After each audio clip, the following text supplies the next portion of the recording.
I call the Honourable Member Denise Roach. Tēnā koe, Ms Roach. Tēnā koe, Mr Speaker. Tēnā koutou i te whare, ki ngā iwi te rā. Tēnā koutou katoa. I acknowledge the people in the gallery today, the people of Ngāti Maranga Tuhitoa, the people of Ngāti Kurumokihi, the people of Ngāti Ruruku, the people of Ngāi Taurira. I rise to take the call for the Greens on this, the Maungaharuru-Tangitu Hapu Claims Settlement Bill. And I maintain that it is a privilege to do so. When a treaty settlement bill comes to the House, we're mindful that it represents decades of work spanning generations. And I pay tribute to those who have bravely fought for justice and worked to bring this bill to the House.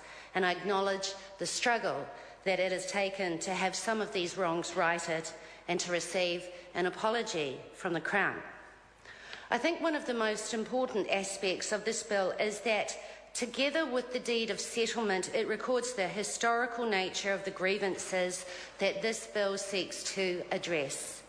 For the Hapu of Maungaharuru-Tangitu, these grievances go back to 1851, when the Crown first unfairly acquired the Ahuriri and Mohaka blocks, and it includes the 1867 compulsory confiscation of land, including 9,000 acres at the Tangoil North Block, that in 1870 the Crown refused to return to the Hapu for more than 40 years.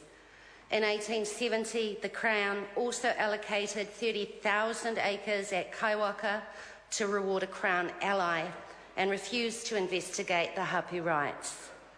In the 19th century, the Crown, through the Native Land Court, also awarded ownership of significant lands to individual Māori and essentially embarked on a program of alienating Hapu from their lands, so that by 1930, the Hapu in the area did not have enough resources to support themselves either then or into the future. The history of the Hapu in the settlement bill is frequently harrowing to read. For those in the gallery today who have shepherded this settlement to the House, it must be far more harrowing for your tipuna to have lived through these times, and for them yourselves to have known this history for so long and have not had these injustices acknowledged. This settlement bill puts into legislation that acknowledgement that the Crown, through their military forces, killed more than 20 people at Omaranui and Patani in 1866. The bill acknowledges that this was a huge injustice, and it also acknowledges that it was unjust that the Crown detained without trial 13 members of the Hapu on the Chatham Islands for nearly 2 years, and that their summary executions in 1869 were wrong. All these actions, the loss of life, the confiscation of land, the misuse of the Crown's powers to acquire land, the alienation of Hapu from their land through the Crown's actions, were all breaches of the Tiriti o Waitangi. And this bill also acknowledges that this meant that the loss of the Hapu resources and economic base has contributed to a reduced population, some families dying out, to Hapu members living in poverty with poor health, poor housing and low educational standards. I think it's worth reiterating that the bill also has the Crown, this government, acknowledging the lack of care subsequent owners of the land showed. It acknowledges the deforestation of the land and how pastoral farming has helped cause significant erosion and environmental damage. The bill specifically refers to the pollution of Lake Tutira, one of the most polluted lakes in the country, and to the pollution of the coastline, and the subsequent severe flooding of marae in the community at Tangoil. When we look at the apology that the Crown has offered, and we look at the damage that has been done, tēnā tangata, to te whenua, to a mahinga kai, and to the wai. I'm astounded by the generosity of the Maungaharuru-Tangitu Hapu. While we acknowledge the journey it has taken to get this bill to the House, the Greens also maintain that this bill does not represent a full and final settlement. The actions of the Crown cannot be settled. It makes it sound as if the issue is done with, and it isn't. This bill represents a deal.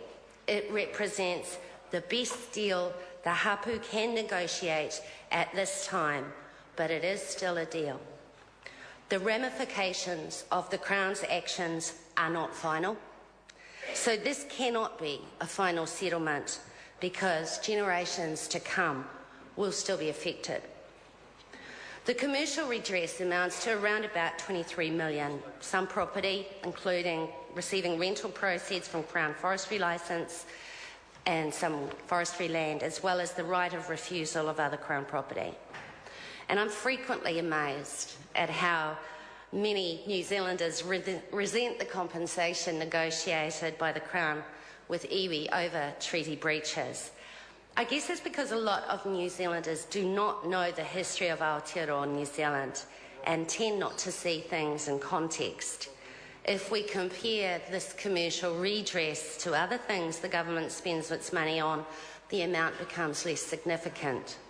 The Prime Minister, for example, has allocated $34 million to promoting conventions and presumably convention centres in New Zealand, which is more than these hapu will receive. And we should not forget that there was a bailout of Southern Finance Company, about $12 billion, when it went broke. And those investors didn't lose their land or their birthright when that happened. Once again, I want to acknowledge the generosity of Hapu in negotiating the deal. The cultural redress restores the Hapu's standing with various government departments and local authorities with deeds of recognition. It allows for the vestment of several easements and reserves and also outlines several instances where the land can be vested in the Hapu and then gifted back to the Crown within days, a very generous act. The settlement lists the statutory acknowledgement of the Hapu and their relationship with various lands and streams and rivers, and allows for geographical name changes that reflect the history and the customary practice of the Hapu. These are the final paragraphs of the apology, which I think are worth repeating. The Crown acknowledges that many family lines have died out and cannot be brought back. It deeply regrets the poverty and poor health which have long afflicted your people. It deeply regrets its acts and omissions which have affected your capacity for social and economic development and your physical, cultural and spiritual well-being. Through this settlement, the Crown is seeking to atone for its past wrongs towards the Hapu, to restore its tarnished honour and to begin the process of healing. The Crown hopes that this apology will mark the beginning of a new relationship between the Crown and the Hapu based on respect for the Treaty of Waitangi and its principles.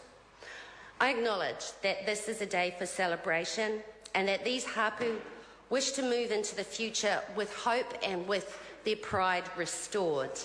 I acknowledge the huge generosity of those Hapu who are part of the settlement bill because it benefits us all here in Aotearoa, New Zealand. It is my sincere hope that as a country we will abide by the principles of Te Tiriti o Waitangi, and this bill is a step towards that. Nō reira, tēnā koutou, tēnā koutou, tēnā koutou katoa.